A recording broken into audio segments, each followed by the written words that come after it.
LangChain provides three primary ways to interact with chat models: invoke, stream, and batch. Let's see how each method works with real Python examples. Here, invoke sends one prompt to the chat model. LangChain waits until the model finishes generating the entire response, then returns a single AIMessage containing the complete answer.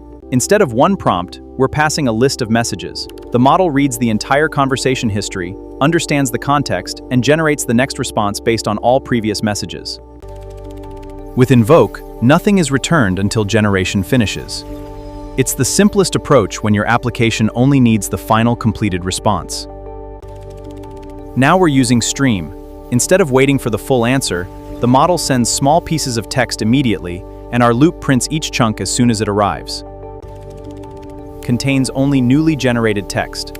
Together, these chunks create the live typing effect used by ChatGPT and many AI-powered applications.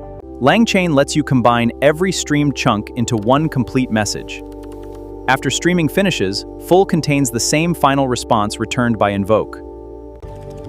Here we're sending three independent prompts together. Batch processes them in parallel, making execution faster than calling invoke separately for each request.